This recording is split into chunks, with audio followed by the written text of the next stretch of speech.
Hi YouTube, it's Emily Slaughter. Today I'm going to be talking about how to move to New York City.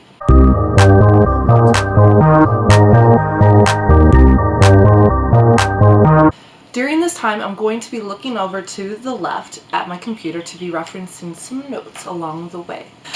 Okay, so in this first video to New York City, we're going to be discussing and asking ourselves some questions about moving to the city that will help us plan. Researching really helped me when I was moving to New York City. I was told by a lot of people that I actually had one of the smoothest transitions in moving to New York City. And I 100% owe that to my obsession with researching how to move to New York City and my passion to wanting to live there. So because I'm new to YouTube, I'm going to go ahead and give you my backstory on how I moved to New York City. This is just going to roughly outline what we're going to be discussing in the future videos. For one, I started off in Knoxville, Tennessee. I had lived there for 2 years, and I had played roller derby for maybe 10 years prior to that.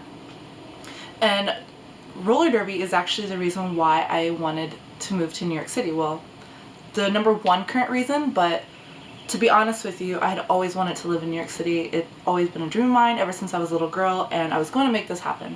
Well, it just so happened that I had been playing roller derby for 10 years all across America.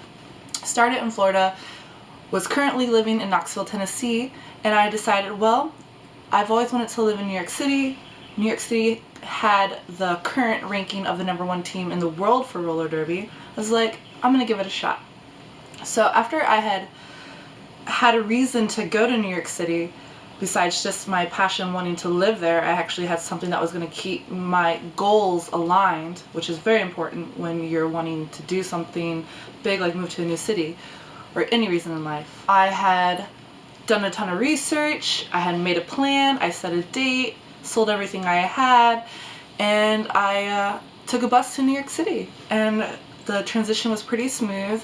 It was a little stressful sometimes, I'm not gonna lie. I found a place within the first 2 days living there. I actually had a friend that was living there at the time that actually got me a job at Hard Rock Cafe. Now, if you don't have a job going to New York City, that's totally okay. A lot of people do stress just because it's one less thing to worry about. But to be honest, if you don't have a job lined up, you're gonna be okay, as long as you have the cash. I worked a bunch, I saved up my money. When I got out in New York City, kept planning. As each time I would mark something off my goal chart, I would add something new that would help me along the way, or what I was trying to do with roller derby. And that's pretty much how it went. I don't currently live in New York City. I moved away from there less than a year ago. It's been about 8 months, and I'm currently residing in Louisiana. My family's down here. Considering moving to LA here in about the next 8 months. I had to get out of the city. I hadn't left in 5 years. Really enjoyed my time there, but anyways, this isn't about that video. I might end up going back to New York City. I don't know. But anyways, I hope you enjoy the rest of this video. So now that I've given you a rough outline of how I moved to New York City, I'm actually going to be breaking this video series into 3 parts and going into detail about how I actually did it. So go ahead and grab yourself a pen and a paper and take some notes. The first thing you're going to want to do before moving to New York City, and while you're thinking of moving to New York City, is to do a lot of research. Research, again, is the thing that helped me the most when moving to New York City. You're going to use Google and YouTube. Those are going to be your 2 best friends when doing your research. You're going to be watching a lot of videos and doing a lot of reading, and which is what I encourage. Be asking yourself a couple questions like, is this city for me? Is it for me mentally? Is it for me physically? And these are some of the things I'm going to be going through with you. Why are you moving to New York City? In my breakdown, I told you that I moved there because it was a passion, but my current thing was because for roller derby, and that's actually what kept me driven, is because I was going to compete in the number one team in the world at that time for roller derby. Can you afford New York City?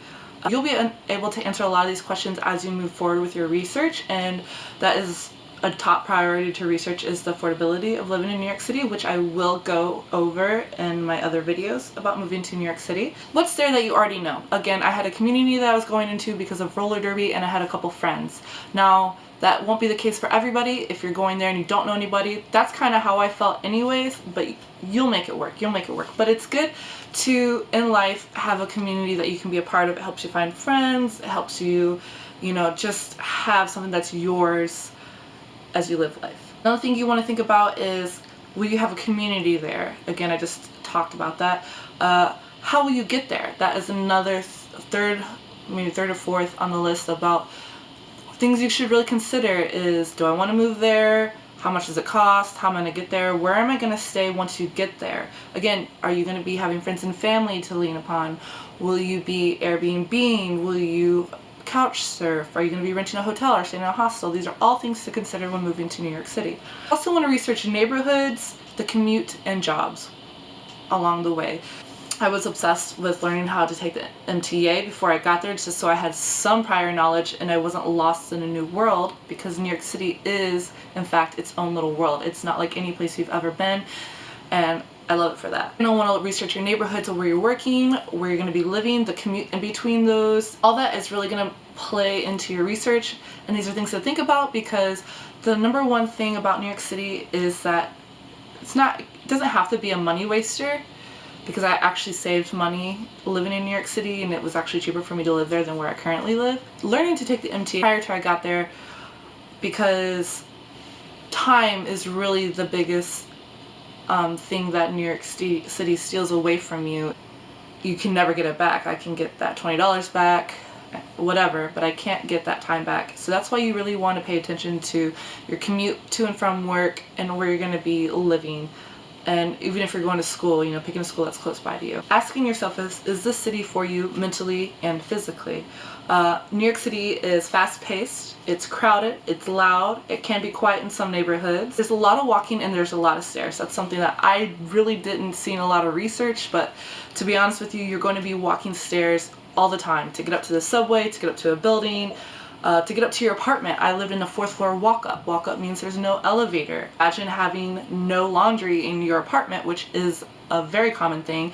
Having to truck that 4 flights of stairs and then taking it over 2 blocks to do the laundry and then carrying that all back up. It can be a lot, but if you want to be in the city, it's worth it, and it just kept me active. My second point is going to be, why are you moving to New York City? Come with a plan. I moved to New York City for roller derby, which I've said multiple times already in this video. Also because I have dreamed of living there ever since I was a little kid. I was obsessed with anything New York City. I watched a ton of movies, videos, read books, articles, anything I could get about New York City, because I was obsessed with that world, that culture, that life. Having a plan to move to New York City is what's going to help you move to New York City successfully.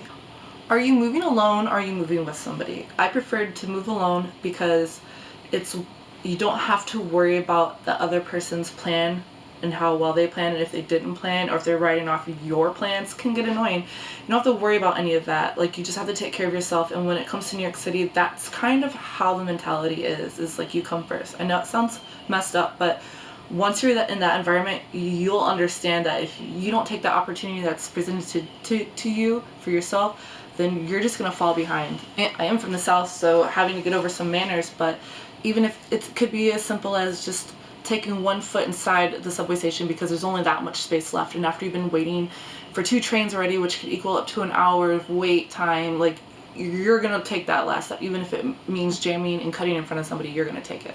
I just feel like things work out easier if you move alone to New York City. Even if it's to meet up with friends, that could be a backbone. That's way easier than actually moving with somebody. Having to find an apartment for 2 people is an issue. Then you're getting into things like guarantors and signing leases like that. That's something I didn't really want to mess with. I just rented a room once I got everything else established, which was way easier to rent for 1 person than it is to 2. So again, if you do decide to move with somebody, just let you know it will be harder, and this is only just for moving to New York City by yourself, this whole series that I'm doing. I didn't move with anybody, I moved by myself, so if you want someone to move with you and you think it'll be easier, go for it, that's your choice. I personally just think moving alone is way easier. Another thing I want to talk about is, do you think you can afford New York City? My answer is, I live in New York City for about $1,000, give or take, and that was my monthly expense. Can you afford to live in New York? That's going to be on you making a plan and a list of your budget. You need to look at things that you have to have when you move to New York City versus things that are just kind of what you want, and if you don't really need it, if it's not adding value to your plan or where you're wanting to go, then I would say get rid of it. Cut what you no longer need, and once you'll be living in New York City, like again, I cut out my car. I sold my car, I didn't have car insurance or gas or anything like that to have to worry about. So that actually, all that money I was saving went into budgeting for what I could spend in an apartment in New York City. to figuring out if you can live in New York City or not, you're definitely going to want to take a look at your current budget. You need to make sure that you're only including things that are going to be a necessity to live in New York City. I would say cut out as much as possible and that you're comfortable with, or even just being a little uncomfortable, because New York City is going to make you uncomfortable and you might as well get used to it. Just again, make a list of your budget and everything that we've been talking about. You're going to want to continue to go through as your plan moves along and as you get closer to your moving date to moving to New York City. So that's my part 1. These are just some things to think about and some basic general research you should already be doing. If you'd like to see part 2, go ahead and click the subscribe button below if you'd like to see more about moving to New York City. This is going to be a 3-part series for me. This is my first part. Go ahead and watch it again if there's anything that you left out. If there's any questions you'd like answered, go ahead and comment below. And I'm Emily Slaughter.